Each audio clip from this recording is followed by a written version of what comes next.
Howdy, guys. So from what I understand, when I uploaded that whole timeline video, um, literally a year back, um, a lot of people couldn't really understand, what the guy was saying and what the hell was the whole tape about, in all honesty. So I figured I finally get to just talk about it and give a perspective on what happened and what went down.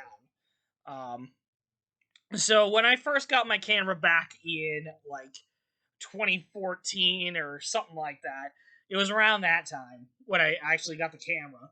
And it was a birthday gift, and I was actually quite surprised because it was a it was a good quality camera, and my mom found it at an estate sale, and this lady was more or less just wanting, well, from her perspective, she just wanted to get rid of the camera because it's a nice expensive camera that they never really used, um as far as the story went.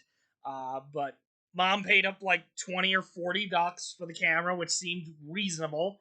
Um and then she handed the camera to me, and I was pretty cool when I got it.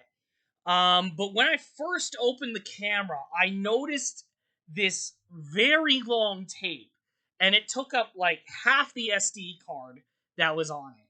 And from what I saw in this tape, there was a guy that came walking into the room with a box of what seems to be files, and he was so excited to get his hands on this box. And honestly, I had no idea what the fuck was going on. I had no idea what was happening. Um, and then he places the box back up on his little desk there, and he kind of looks through, and you can see that there's files from an unknown organization there. And it turns out he didn't get the thing that he really wanted to get, which seemed to upset him. But he did finally find a drive that was on his desk, apparently, which had the tape recording to begin with. And so from the tape itself, it starts off with a big, huge fucking warning saying, "Yo, don't watch this." And I'm going like, at this point, I'm like, what the fuck? Am I now gonna be hunted down because I saw this? But as you can see, it's 2022, and I'm still alive and kicking, so nobody has found me yet. Um, and so it just gives you like a bunch of these warnings, labeling everything like, "Don't watch this tape, don't watch it," and then the tape starts recording. Um, and it seems like, and I'm just gonna give a general gist of the whole video itself, and then I'll try to subtitle what the guy says. But he kind of introduces himself as the VP of the Enigma Corporation, and he then basically starts labeling out a whole timeline of different tapes that they have collected over the years, from his organization. And so, courtesy to the greatness of Animal Planet, which is how I actually managed to get these lost tapes accessed, I was able to actually, put them in like or I was actually able to get the recordings that are apparently under lock and key by this organization.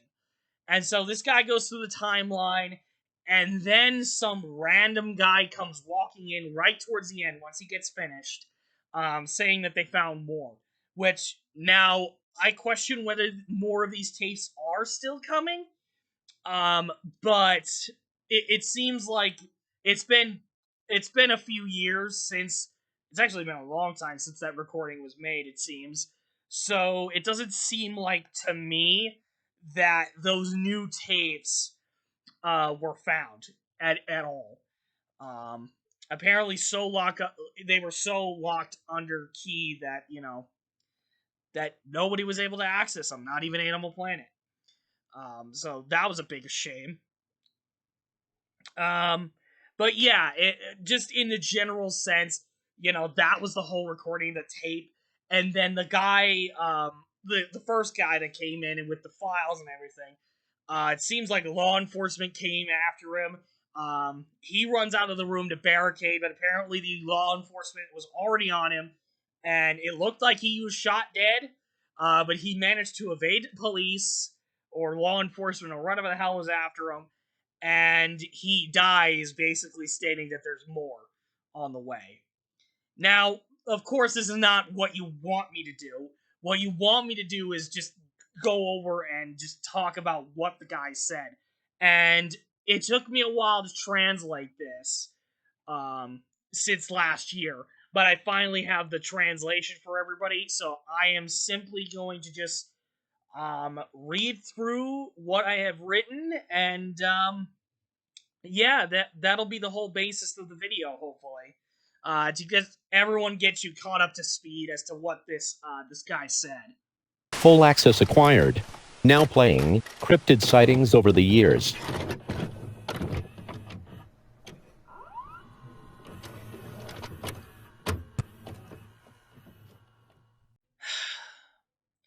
I told him I didn't want to be the one doing this recording, nor restricted to so few people working here. However, I am the VP, and I don't make much of a damn difference here in my position. But that's what happens. Now, before I proceed, I must make it extremely clear that only myself, the director, and a few selective individuals are allowed to view this recording. All other subjects to this tape will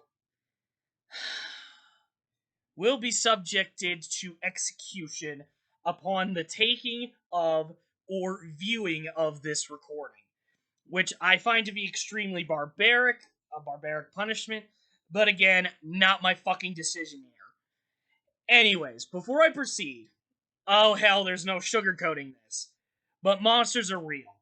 Since our founding back in 2008 at the Inventus conference, we have always lied to the public. Hell, even our company message is basically a way to hide the real truth of these so-called cryptids. But I know this isn't the point here.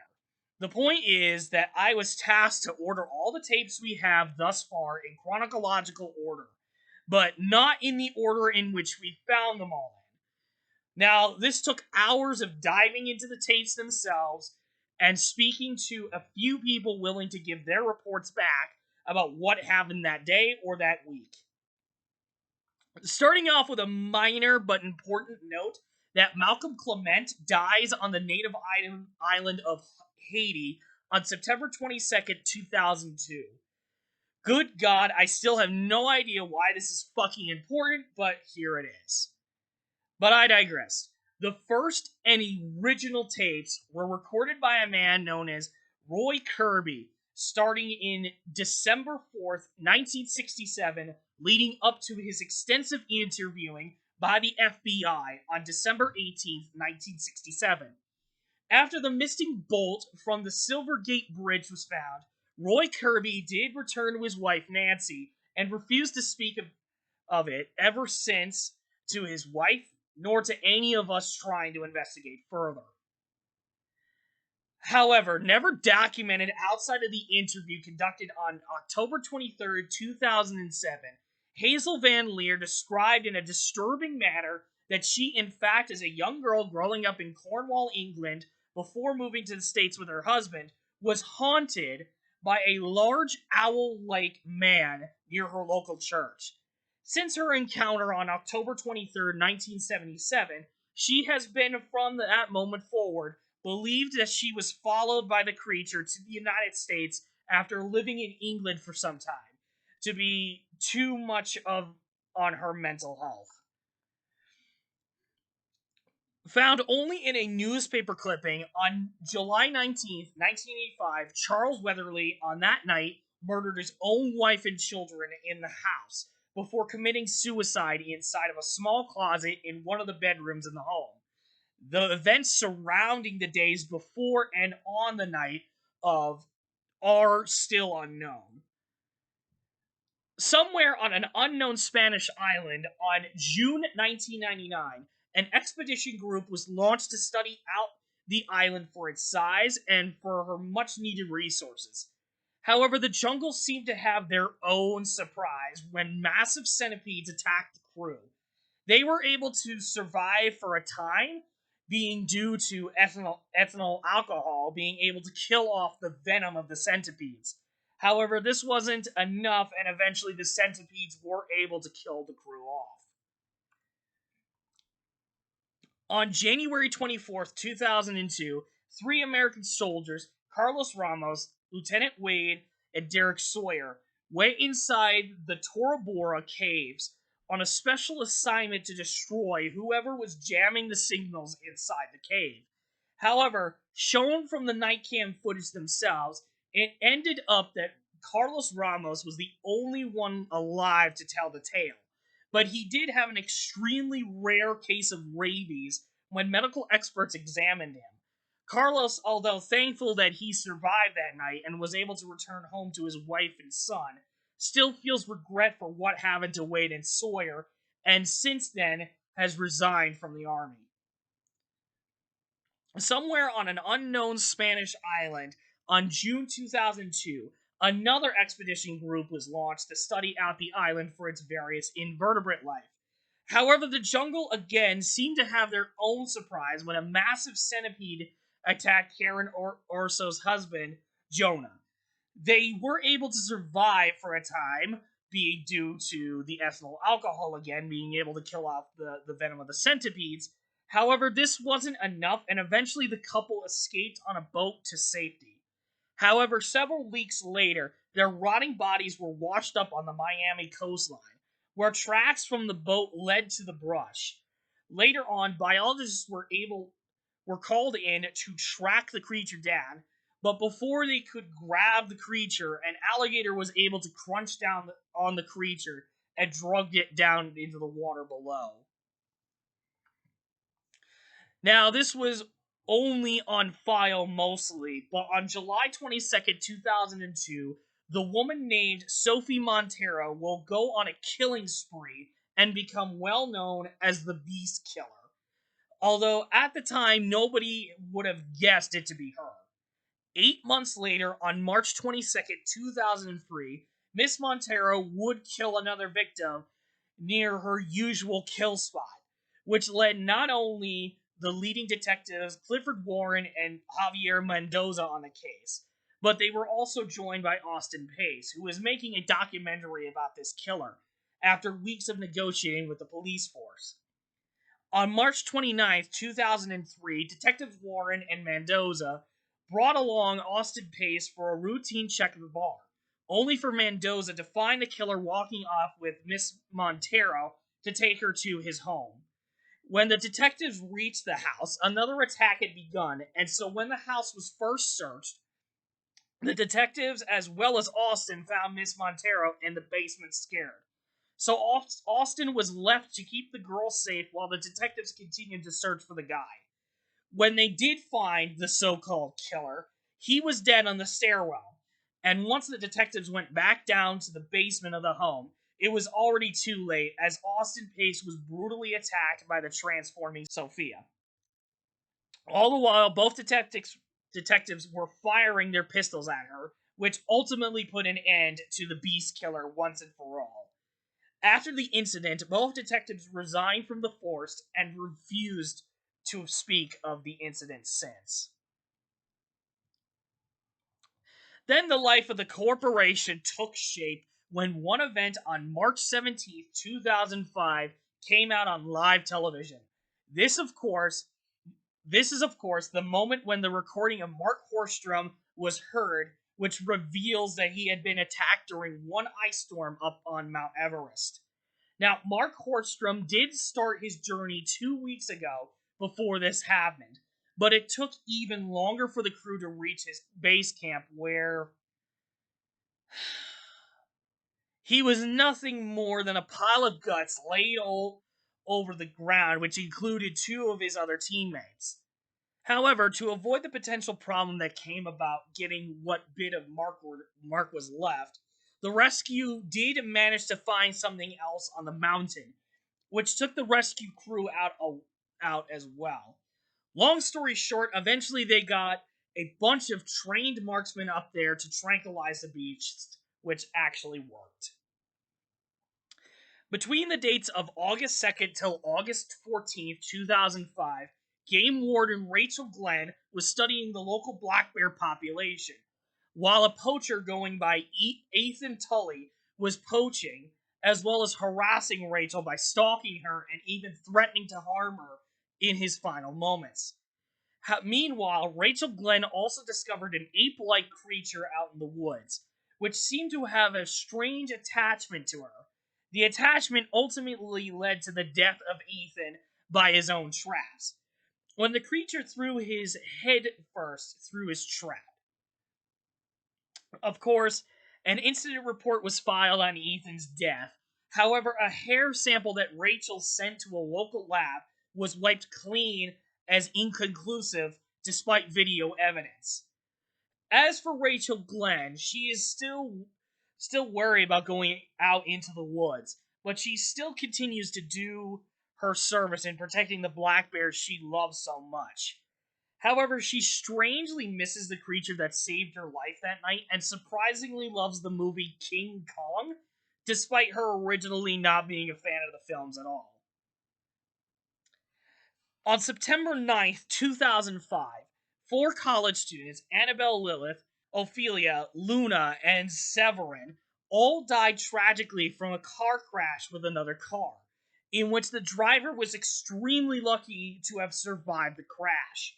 But after the police talked with the driver, they found out that a fifth person was in the other car, and she was able to survive the crash. However, to this day, the girl only known as Nora Callerman was never found nor known in the local college records. However, I am only describing the end of this tape because from what I have heard, the film is cursed to anyone who watches the full thing. Off the coast of the Baltic Sea on May 12th, 2006, two crew members' cats captured the men assessing the cracks near the oil rig when they were both seemingly dragged into the ocean by something unknown.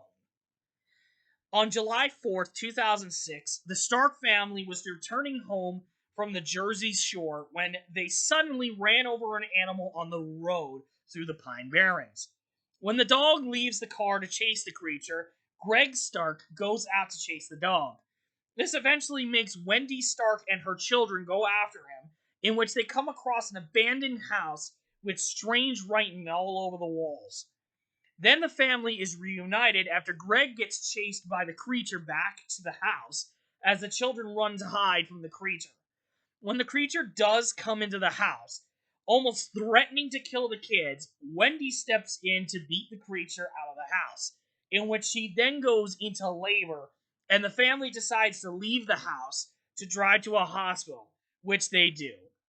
On July 5th, 2006, unknown as to what was going on, little Tony Stark was born. From July 5th to July 7th, 2006, the Ramirez family was able to get a coyote to smuggle them across the border. However, the coyote dropped the family in the middle of the Mexican desert as the family decided to travel on foot to the United States border. Unfortunately for them, a creature came and killed all but the little girl Ava, as she hid in a brush.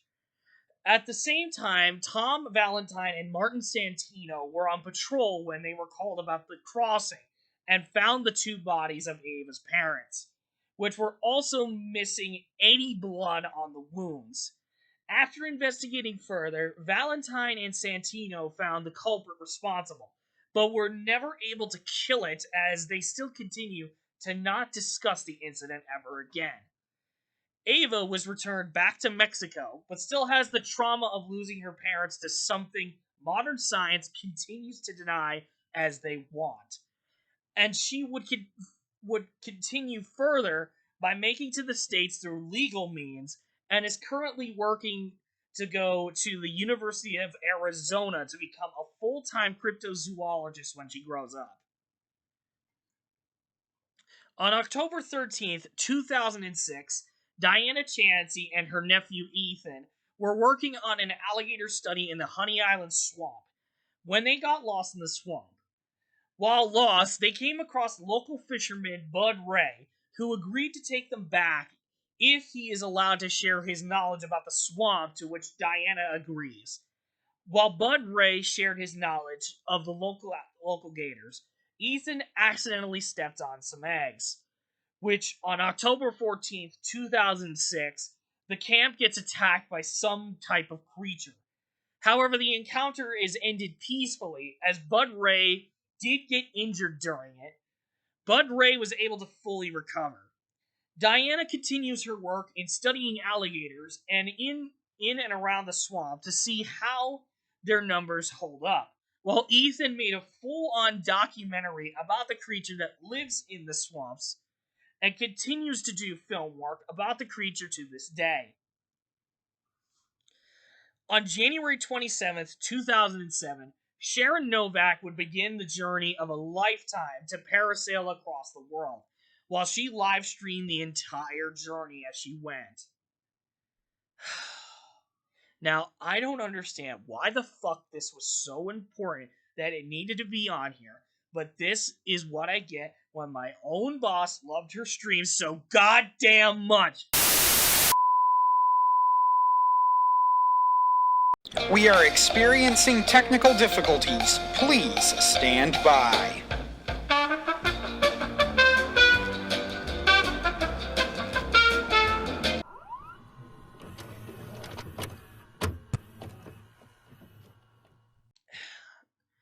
Sorry about that.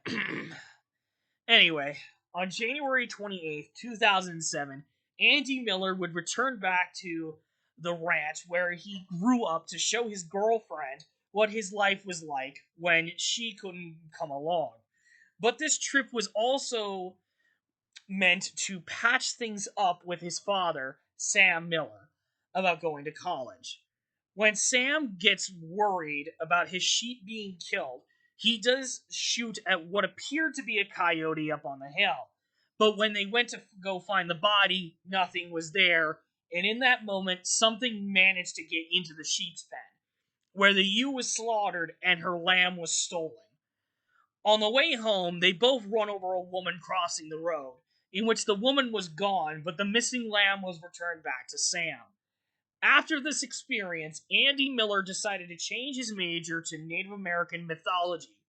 After he graduated, he decided to marry his girlfriend, and he lives to what amounts to a good and honest life, working on piecing together the missing culture of the Native Americans.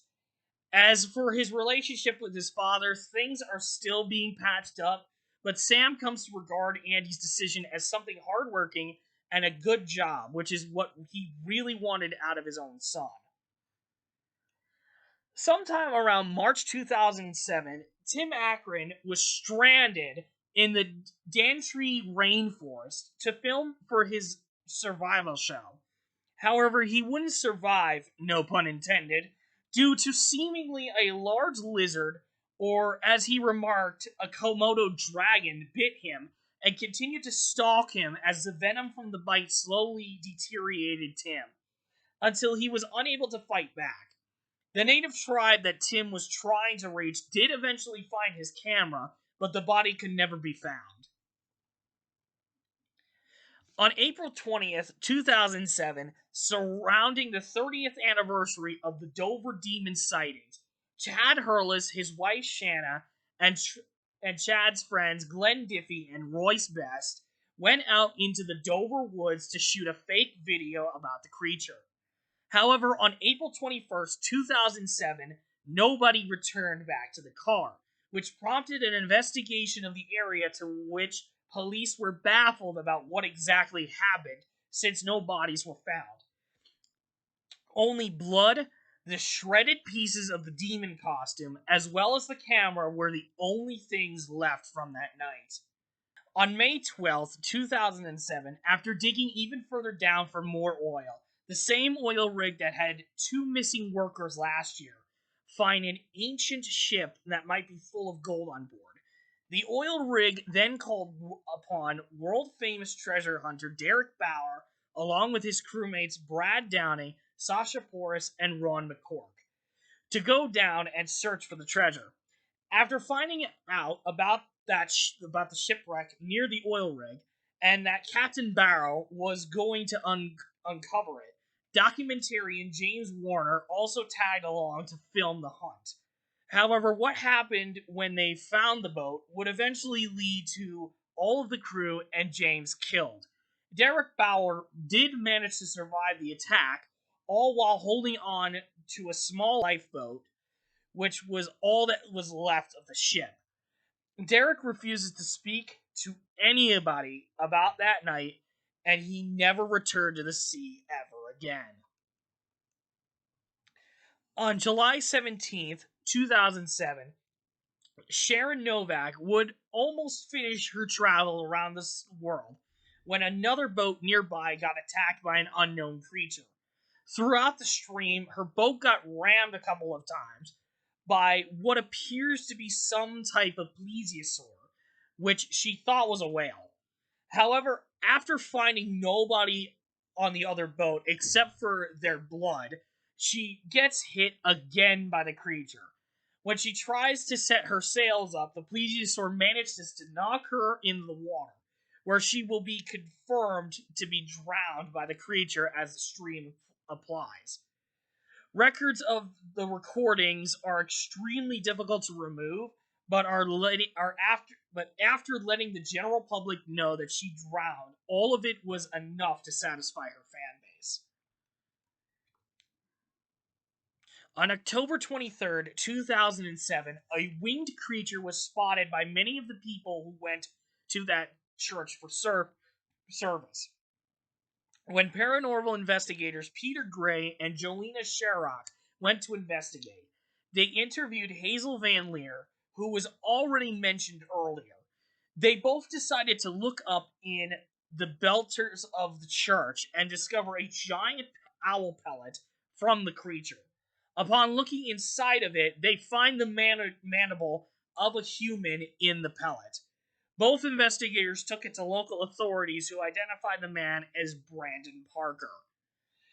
Later on, the investigators would interview Sue Ann Mills, a little girl who also had a traumatizing encounter with the creature, much like Hazel Van Leer did.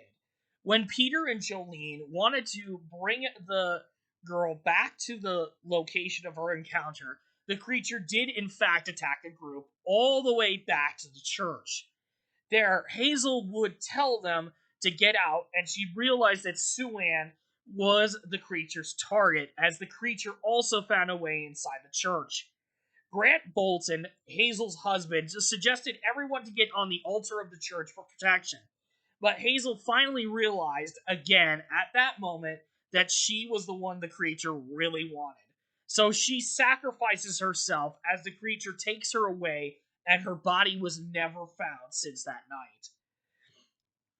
Due to the trauma of that night, Peter and Jolene gave up ghost hunting altogether. Grant Bolton, just before his passing, did manage to say that the creature then seemed to disappear from his life after taking his wife away. However, due to her loss, he never fully recovered from the incident either, and passed away shortly after we interviewed him.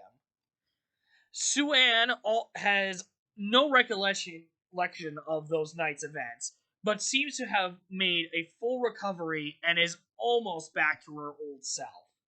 On November 14th, 2007, Matthew Barton went to Falk, Arkansas to bond with his future brothers-in-law, Levi and Corbin Knox, by going out for the first day of deer season. However, instead of a deer, they spot a large Bigfoot in the same area as Levi shoots at it. Later, after not finding anybody, they moved on to a tree stand, where the brother decided to prank Matthew with snipe hunting.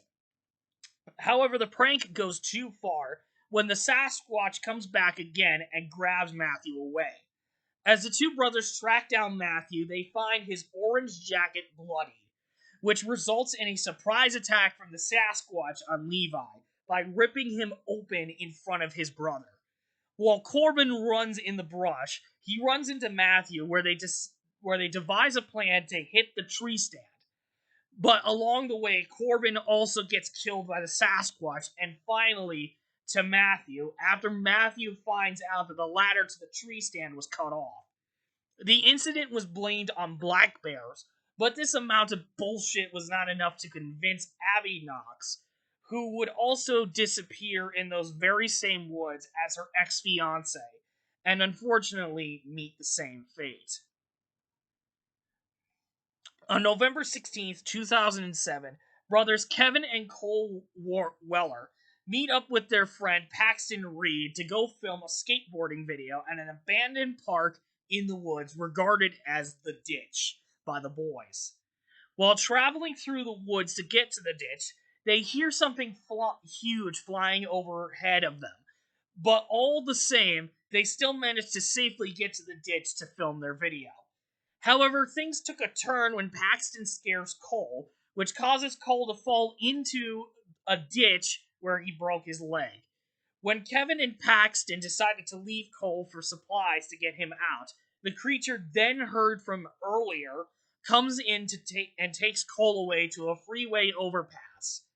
Due to the incident, Paxton was unfortunately never to return to the Wellers' household, despite Kevin still being friends with Paxton at school.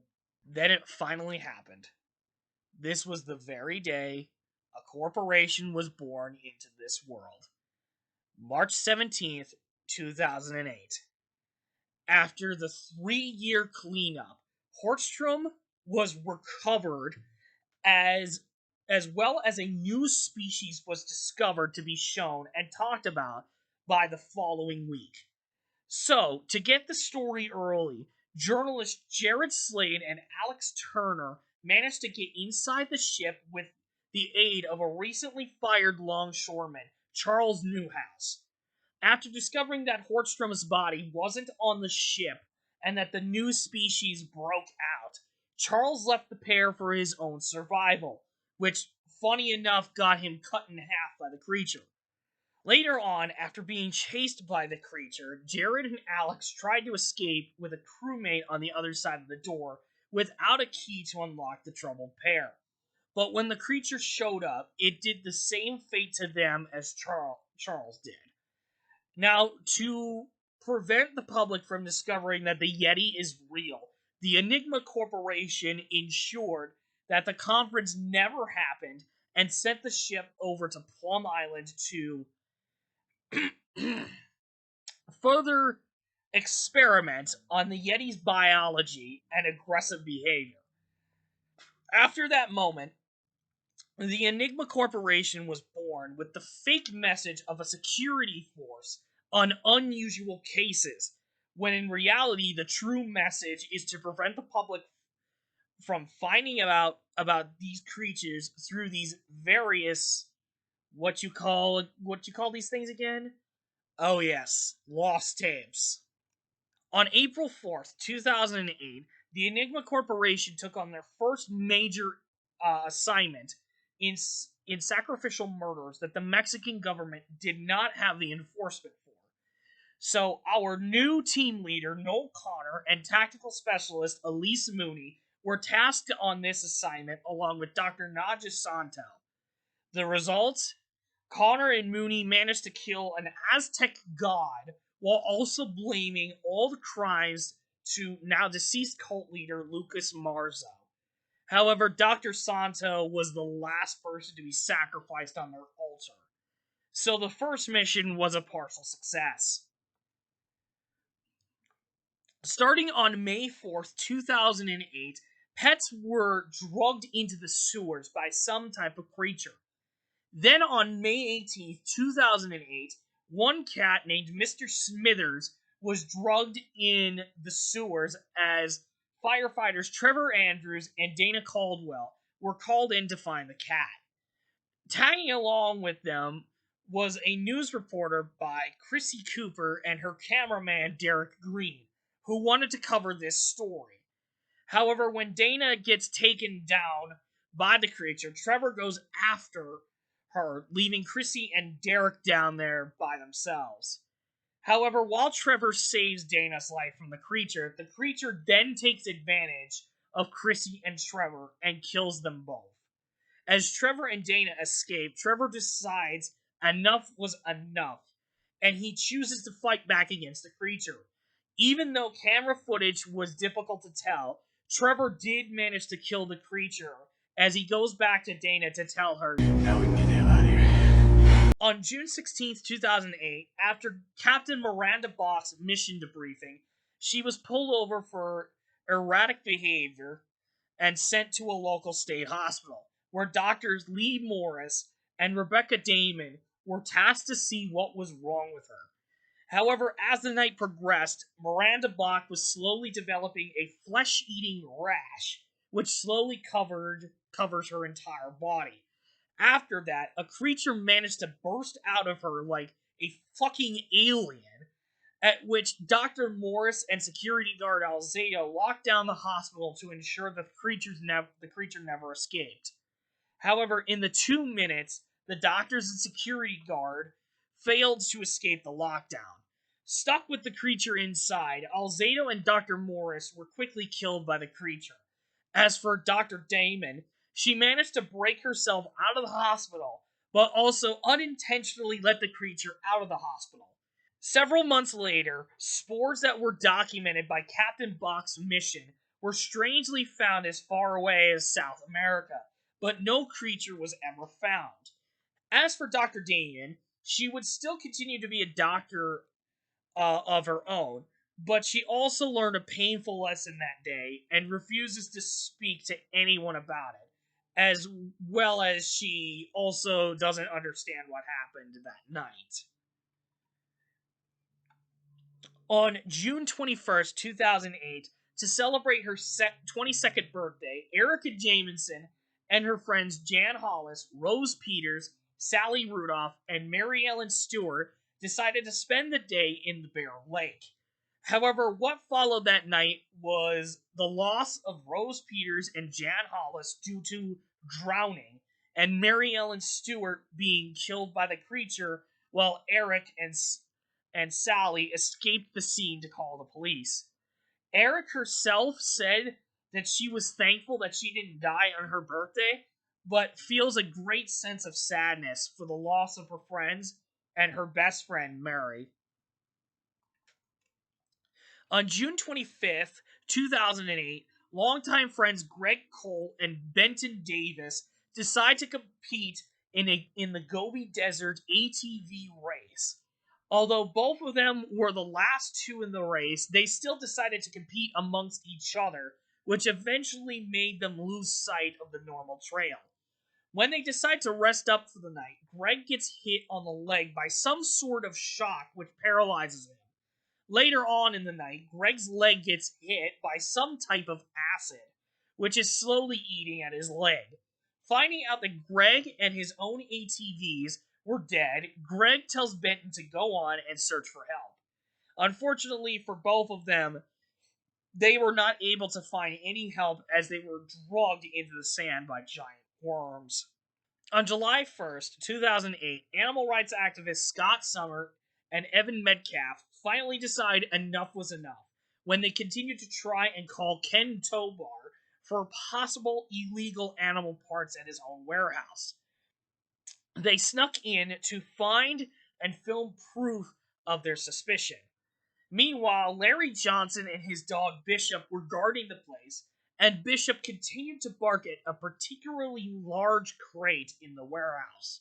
When Scott and Evan finally find proof, they were stopped by Larry, and when a noise was heard inside, Larry goes to investigate it. After losing camera footage, Scott and Evan do manage to find more parts, but are unaware, much like Larry, that a large snake is inside the warehouse with them after breaking out. When Scott and Evan try to escape, Scott gets killed by the snake, while Larry also loses his dog Bishop to the reptile. After losing someone, Evan and Larry managed to escape before Ken Tobar came in to investigate the matter. But Ken Tobar's immediate death off camera doesn't show where his body is, and thanks to Evan, the warehouse was shut down due to the illegal parts. Evan would continue to do conservation efforts across the United States and become just as famous as Scott was. As for Larry Johnson, he retired from the force after the incident, and he got another German Shepherd named King. On August 8, 2008, 5 high school students, Sean Coughlin, Tracy Miller, Tyler Shawman, Bruce Delroy, and Ruthie Semplin, as a final farewell to each other before college, decided to go to Lake Thunderbird.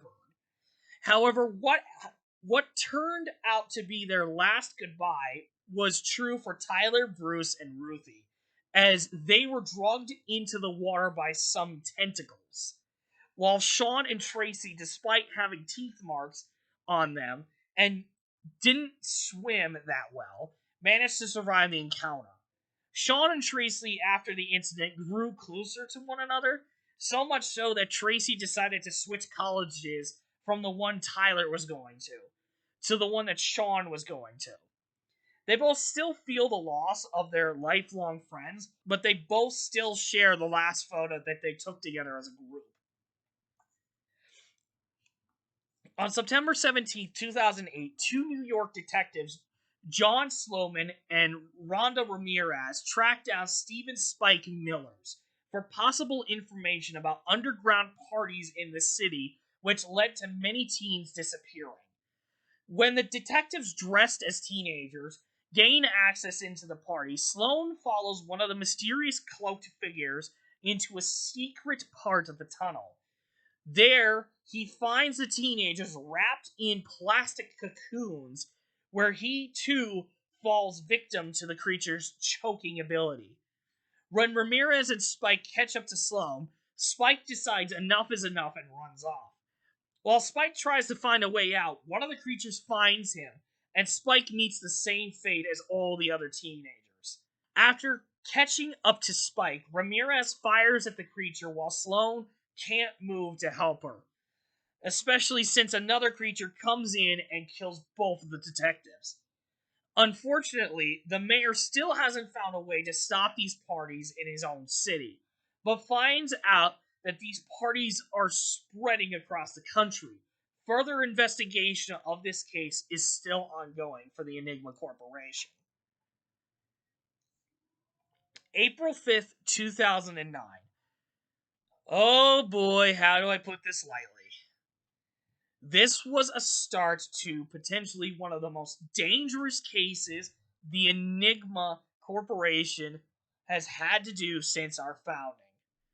On this day, at a local gas station, a man by the name of Anthony Carmichael got attacked by some sort of weird humanoid, where the creature brutally ripped the throat out of Anthony, as he nor the creature have ever been found again. Not at least until a few months later. On April 6th, 2009, West Virginian reporter Stacy Foster was accompanying officers Ollie Moy, Mark West, and Everest Tybee for a moonshine raid. However, before they make it to the camp, they notice a lot of strange signs from on the trail, including a run-in with a kid named Matt Jones, where earlier that day he and his friends stumble on the camp, and Matt barely survives his encounter with some type of monkey. Matt, pleading with the officers to get out of here, gets ignored as the rest of the group finally makes it to the camp. However, the officers realize really quickly that all the moonshiners were dead and that someone else was still in the camp messing with them. However, it wasn't a person, but an ape-like creature that attacked and killed Moy and West. Then it moved into the shack and killed Tybee, where he was still telling Stacy to run. But Stacy didn't really run until it was too late, and when the creature finally caught up to her, there was nothing left of the group but their DNA and dental records used to identify them. Matt did survive his run-in and enforced wildlife officers to search in that area. Other than that, Matt doesn't want to talk about the incident, and I'll be honest, I don't blame that kid. On May 28th, 2009, after what was possibly federal agents attacking one of their mercenaries, Brian Kavanaugh allows reporters Randall Steiner and his cameraman Mike Monroe to interview him about what happened. However, when they started interviewing, something begins to come in to attack them, which ultimately leads to Mike dragging himself up onto a fire road, where he then reported the incident to federal operatives, who raided the camp 2 days later on May 30th, 2009. There they saw all of the mercenaries were dead, including the body of Randall Steiner, who was also killed, but by what they thought was a wolf attack. On June 6th, 2009, Mac Barrett and Tyler Crenshaw decided to try out catfish noodling for the first time while in the White River, along with veteran guide Earl Gaines. When Mac and Tyler finally find an almost perfect spot in the river, and despite the warnings of a creature in the area by Earl, the boys still try to make the best of this spot. However, after Earl catches one fish, he gets bitten really bad by something else and decides to stay out of the water for the rest of the time.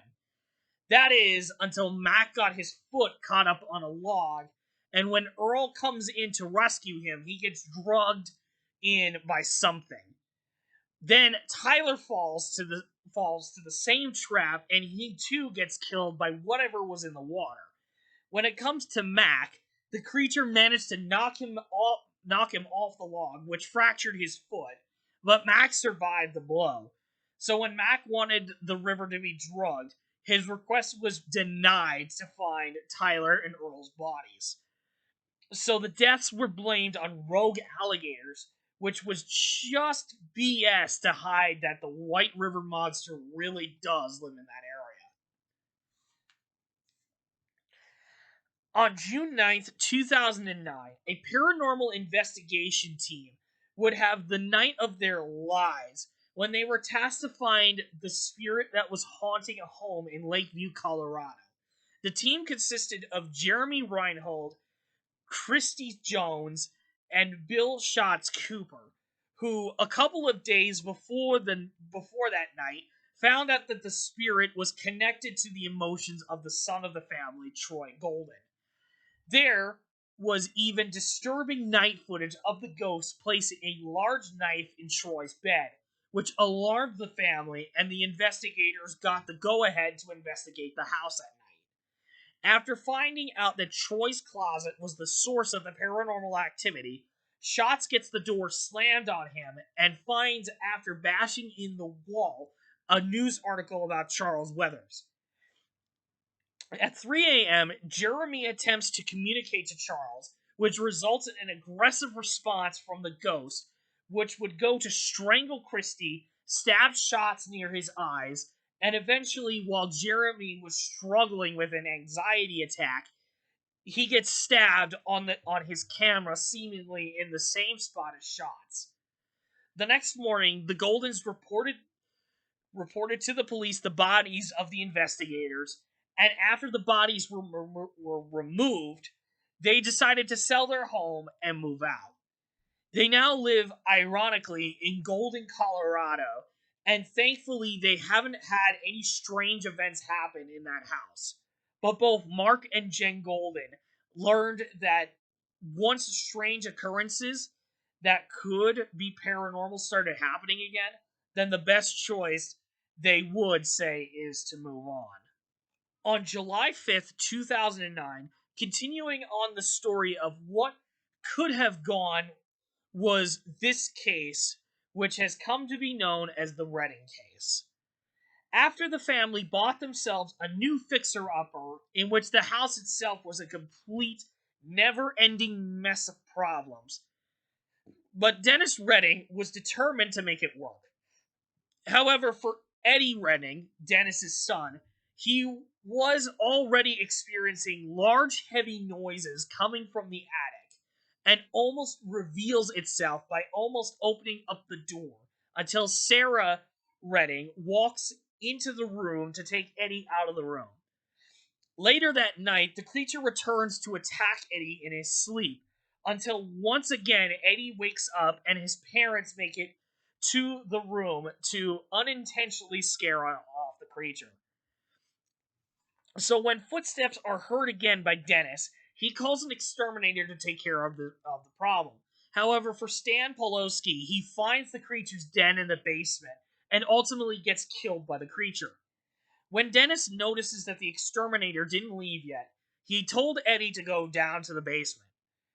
After finding the body of Stan Poloski, not one, but 3 creatures chase Eddie and the rest of the family around the house until they eventually go into Eddie's room for safety. However, one of the creatures does manage to open the door as Dennis puts a screwdriver into the creature and actually kills it. Although it was the end of the Redding's troubles in the house, it would be months later until police and the corporation would look more into the case. On September 4th, 2009, 4 college students, Matthew Gall, Lane Corey, April DeSoto, and Vince Gabriel, decided to take their fall break into a camping trip in the Appalachian Mountains. However, from recorded footage that lasted for 13 days, the campers got lost and were struggling to survive out in the woods. However, Matthew increasingly became more and more strange, to a point where at some point April had a broken leg and he thought of actually eating April. Disgusted by that, Lane leaves Matthew until much later that night where he did eat April's body and began to attack Lane until she managed to run away from what no longer was Matthew. Following up on this, on September 17th, 2009, a search and rescue team made of Shelby Nash, Porter Voss, and Trent Dorsey went to search for the missing students. However, what they discovered was that Vince met the same fate as April did, and even worse still, when Trent was tasked to bring back more water, he too got killed by the creature. While Nash and Voss were looking for Dorsey, they find a cave in which Lane was there, and she began to tell her side of the story from the days prior. Voss goes out to find Dorsey, but when he does, he too meets the same fate as Trent as well. Eventually, after hearing what Nash thought was Dorsey's voice, she finds out that Dorsey had his face eaten, and that she too was killed by the creature. When Lane finds out that her rescuers are dead, apparently she was taken away by the creature, and the search for her and Matthew still continues. Although the search is still ongoing, anyone who attempts to go and look for them, or just so happens to pass through the area, disappears. And so the corporation had to step in, make a very large area around the main area to prevent people from further going in to look for them. On October 13th, 2009, this was when another dark day for the corporation came.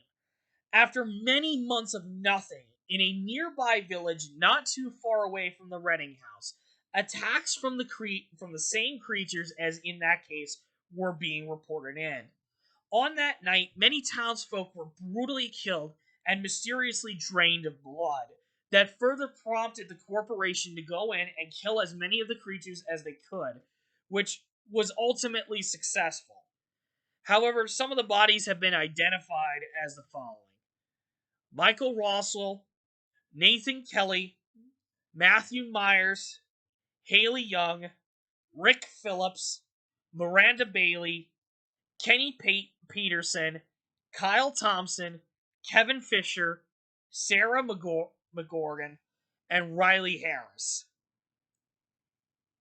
Prior to February 16th, 2010, Josephine Ledoux was killed by her resident, Malcolm Clement, who was thought to have died more than 8 years ago.